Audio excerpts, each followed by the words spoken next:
Have you ever had the feeling that the universe was trying to tell you something? Not a voice, not a vision, just a thought. Sudden, quiet, impossible to ignore. And then, something happens. An encounter, a symbol, a moment so precise. It echoes your thought before it even ends. And everything inside you pauses, like reality just shimmered, then whispered back. This isn't fantasy. It has a name. Carl Jung called it synchronicity. And no, this isn't wishful thinking. Jung wasn't some mystic dreamer. He was a psychiatrist, a scientist of the soul. He believed that sometimes something deeper breaks through, that the line between your mind and the outside world fades just enough to reveal a hidden message. Maybe you felt it. You dream of something strange, a symbol, a color, a shape, and the next day, there it is, waiting for you, where logic can't explain it. A coincidence or something else, when reality begins to reflect your inner world, when symbols circle back like echoes, and when answers arrive before the question. You're not losing your mind. You're waking up. Carl Jung believed synchronicity was more than chance. He believed it was a threshold, a door. And if you're experiencing these mysterious alignments in your own life, you're not alone. This channel explores the hidden psychology behind life's most profound mysteries. Hit subscribe and the notification bell so you don't miss our deep dives into the unconscious mind and the symbolic language of the soul. The only question is, will you open the door?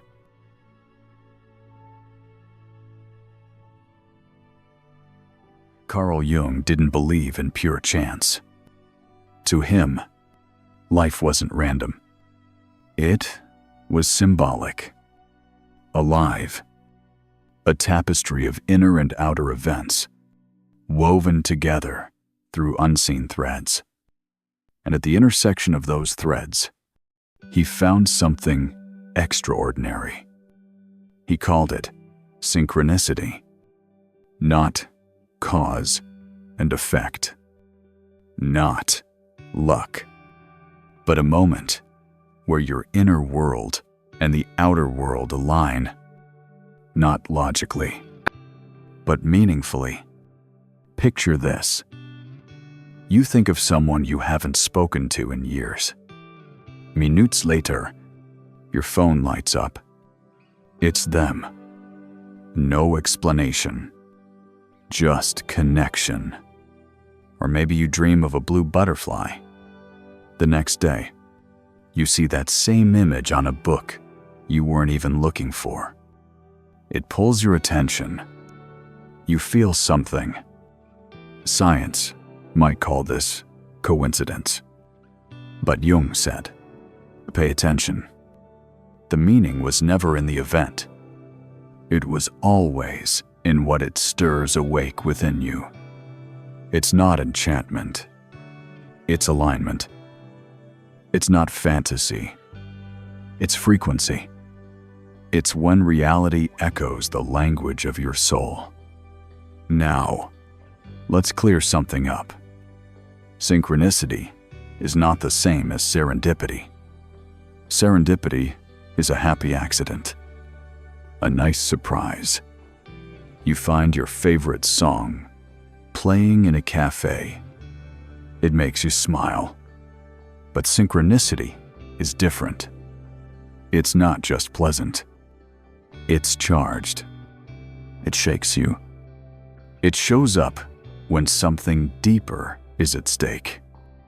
And Jung took it even further. He described synchronicity as a psychoid event, a rare kind of experience that exists between mind and matter. Not just psychological, not just physical, but both at once. It's the borderland where the psyche meets the fabric of the world. And this idea wasn't new. For thousands of years, ancient systems like the I Ching in China or the Tarot in the West have worked on the same principle. You ask a question, and the world answers. But not with logic. With symbols. With archetypes. With reflections. Jung saw this not as superstition, but as psychology. Because when the unconscious needs to speak, and the conscious mind refuses to listen, it speaks through the world instead. That's synchronicity. It's subtle. It's symbolic. And if you're not paying attention, you'll miss it. But if you are, if you feel something stir, if a moment grips you with strange significance, then something deeper is trying to reach you. Something beyond logic. Something true. But synchronicity doesn't come just any time. It tends to appear when your inner world begins to shift, when the familiar breaks, when you're standing at the edge. Why? Why does it choose those moments?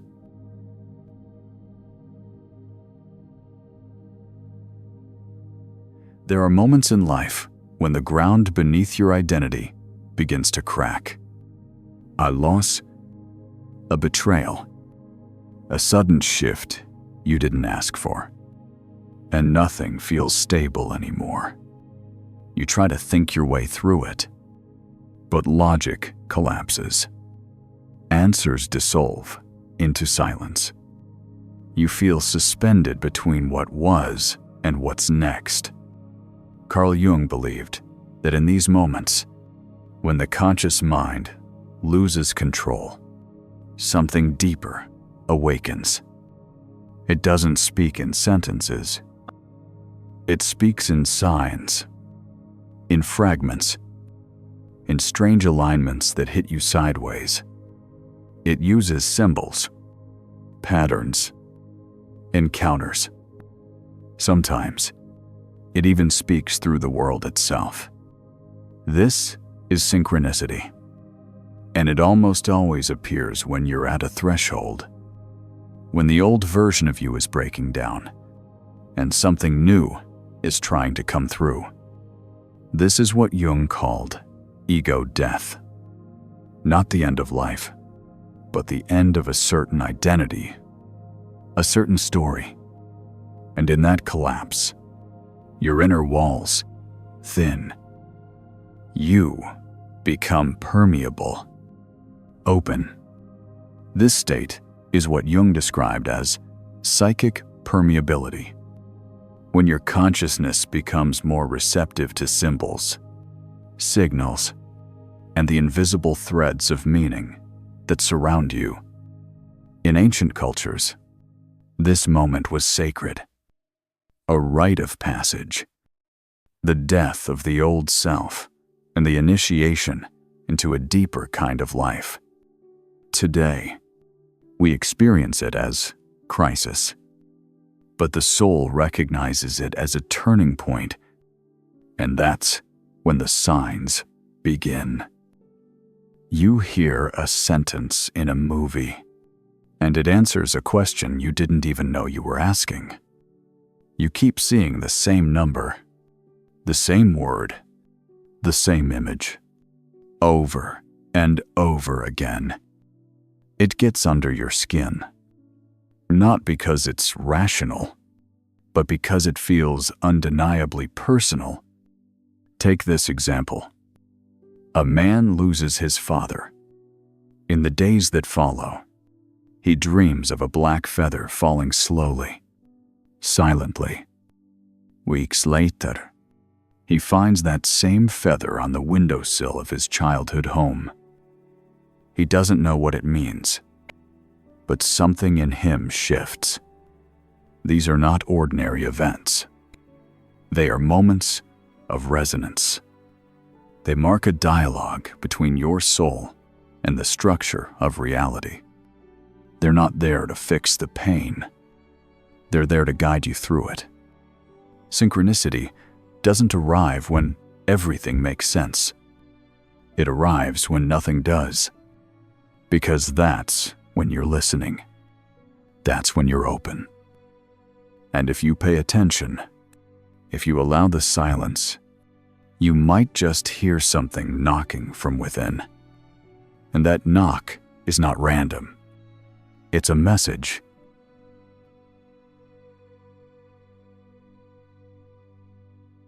Most people believe the unconscious is just a vault, a storage space for forgotten memories or buried trauma. But Carl Jung saw something more. He saw the unconscious as alive, creative, autonomous, a symbolic system with its own intelligence, purpose, and language. And that language is not verbal. It does not speak in words.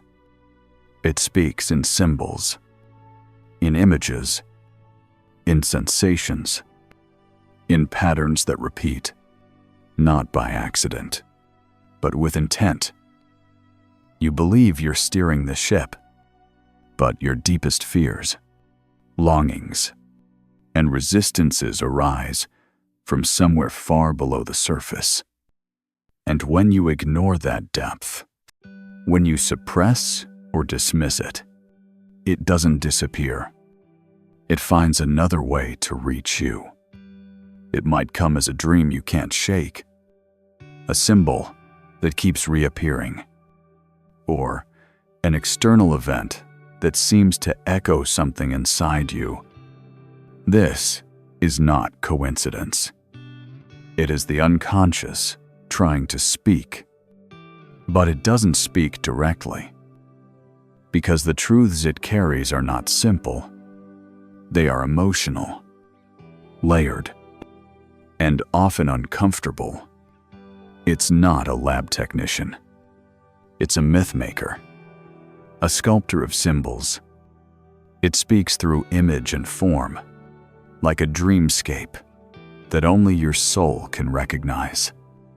And this moment, where a message surfaces, often happens in a space that is neither here nor there.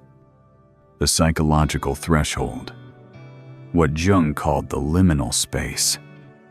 It's the space between stories, between identities, between the person you were and the one you're becoming. In that space, your defenses lower. You become more receptive, and the unconscious begins to communicate, not with facts, but with symbolic precision. Before we dive deeper into the collective unconscious and archetypal symbols, I want to pause and acknowledge something. If you're watching this video, you're likely someone who experiences these mysterious synchronicities yourself. You're part of a community of deep thinkers and seekers who understand that there's more to reality than meets the eye. Subscribe to this channel and ring the notification bell, because we're exploring the hidden territories of consciousness that most people never discuss. Your presence here isn't accidental. It's synchronistic. Across time and cultures, this pattern has always existed. In ancient mythologies, gods never delivered messages directly. They spoke through omens, through dreams, through signs. A burning bush, a talking animal, a riddle whispered in the wind. It was never literal. It was symbolic, because transformation isn't given. It's earned through interpretation, through self-reflection, The same is true for synchronicity. The event itself may look ordinary, but something about it stirs you. And that feeling, that resonance, is the signal that it carries meaning. You might try to explain it away. You might tell yourself it's just coincidence. But the feeling lingers. Because deep down, you know, something inside you was touched. Something unspoken just became visible. And once that happens, you can't go back. You've seen the symbol. You've felt its pull. But here's the strange part. These symbols don't seem to belong only to you. They show up again and again, across cultures, across time. Why is that?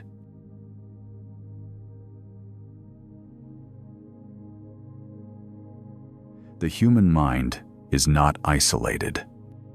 Beneath your personal memories and individual experiences lies something older, deeper, universal.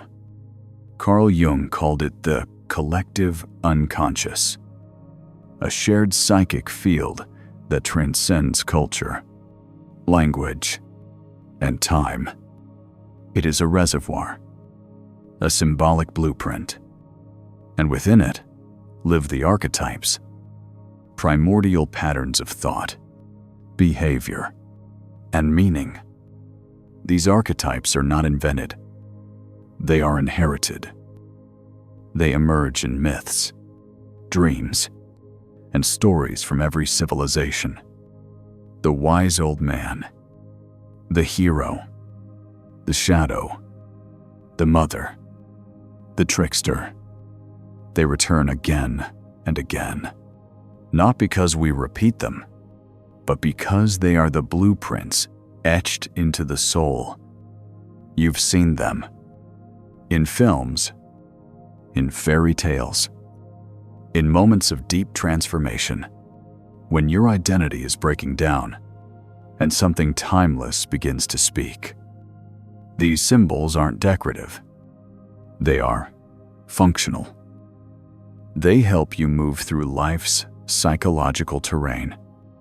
Think of the serpent. In Christianity, it tempts. In Hinduism, it awakens. In ancient Egypt, it guards and transforms. Or fire, a destroyer, a purifier, a bringer of light. Or the tree, a symbol of rootedness, growth, and the bridge between worlds. These are not just cultural motifs. They are archetypal energies. And synchronicity often occurs when these universal symbols enter your personal life at exactly the right time. You may suddenly become obsessed with a particular image or story. You may feel as if an ancient theme is playing out through you. That's not imagination. That's the collective unconscious coming alive in your individual psyche. Jung believed that these moments weren't random.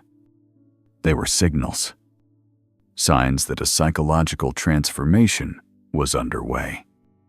Nowhere did he see this more clearly than in the study of alchemy. To the old alchemists, the goal was to turn lead into gold. But Jung saw a deeper truth. Alchemy was never about metals. It was about the soul. Lead represented the raw, unrefined psyche. Gold symbolized psychological wholeness, the fully integrated self. The process of inner transformation followed 3 stages. Nigredo, the blackening, when everything falls apart. Confusion, depression, loss of direction. Albedo, the whitening, a period of purification, where old illusions are washed away. Rubedo, the reddening, the final integration, where opposites unite and the true self emerges. Synchronicities often appear during the Negredo phase, when life loses its form and the mirror of self begins to crack. They function as guideposts, as whispers from the deeper self, reminders that something sacred is unfolding, even if it feels like everything is falling apart.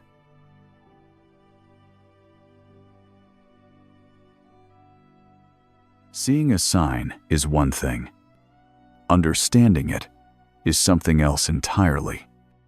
Because synchronicity does not follow the rules of linear thinking, it is not about cause and effect. It is about meaning. And meaning is never static. It unfolds. Carl Jung taught that synchronicity must be approached the way we approach dreams. Not to explain them away, but to understand what they awaken within us. The first step is simple, but crucial. Observe without judgment. When something feels uncanny or symbolic, resist the urge to immediately explain it. Instead, pause it. Write it down. Let the image or the event settle in your awareness. Ask yourself, what emotion arose in that moment? What was I thinking about just before it happened? Does this symbol remind me of something deeper? A memory, a wound, a desire, a fear? Because the unconscious speaks through association, and each symbol carries multiple meanings, some personal, some archetypal. Next, consider the context. What phase of life are you in? Are you at a crossroads? Are you grieving? Changing? Searching? Synchronicity rarely appears when everything is stable. It shows up in the gaps, the transitions, the ruptures, the liminal spaces between who you were and who you're becoming. This is why we must engage a different kind of intelligence. Not the logic of cause and effect, but what Jung called symbolic logic. Symbolic logic doesn't ask, is it real? It asks, what does this mean to me right now? But here comes the challenge. The ego often wants to see what it wants to see. We're all susceptible to confirmation bias, projecting our hopes or fears onto external events, turning them into signs that confirm what we already believe. This is not synchronicity. This is wishful projection. True synchronicity isn't always comfortable. In fact, it often challenges the ego. It disrupts. It invites growth, not validation. And so, interpretation requires brutal honesty, a willingness to confront your own shadow, to admit that a symbol might not be affirming your desires, but confronting your resistance. One of the most effective ways to navigate this process is through Jungian journaling. Create a symbolic diary. Record each experience. Note the symbol, your emotional state, the surrounding context, and what surfaced internally. Over time, patterns will emerge, not only in what happens, but in how you respond. That's the true value, because synchronicity is not about prediction. It's about participation. It invites you into a dialogue with the unconscious, but you have to stay honest, curious, open. You're not decoding the cosmos. You're excavating the hidden self. the part of you that already knows what must change. So, in the end, the question is not, was this a real sign? The real question is, what is it asking you to become?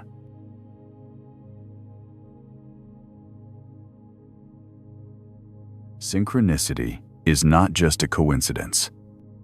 It's a rupture, a tear in the surface of your ordinary life, a subtle signal from something deeper. And if you're paying attention, it changes everything. In Jungian psychology, this marks the beginning of individuation. The moment your soul begins its journey to become whole, not by accident, but because you're being called. The unconscious doesn't use words. It speaks in symbols. It weaves meaning into patterns, dreams, and impossible coincidences. And once you see it, you can't unsee it. Yes, you could ignore it. You could brush it off as random. Keep walking the same straight line. But be careful. If you refuse the call, the dream becomes a nightmare. The whispers grow louder. The symbols turn to crises. And life will break you open. Because synchronicity isn't here to comfort you. It's here to disrupt you, to wake you up.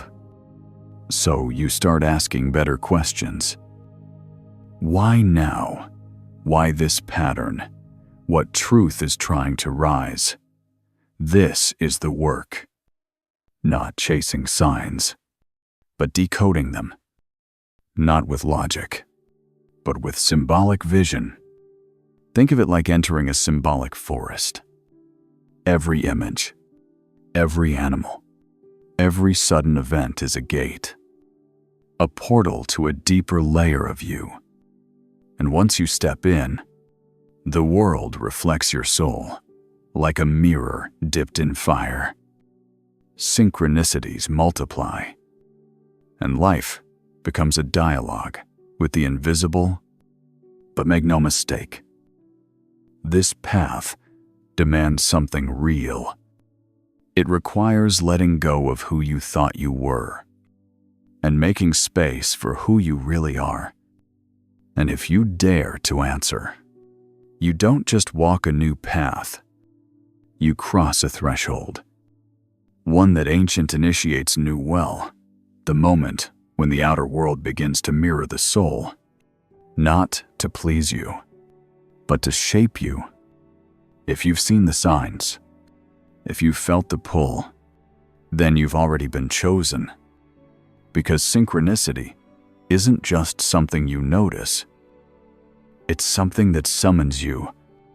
And when it does, the question is no longer, is this real? The question is, what does it want from you?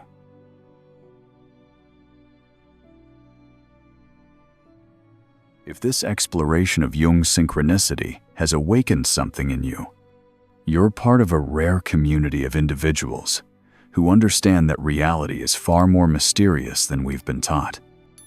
Subscribe to this channel right now and join thousands of others who are exploring the hidden depths of consciousness, the symbolic language of the soul, and the profound mysteries that most people never dare to investigate.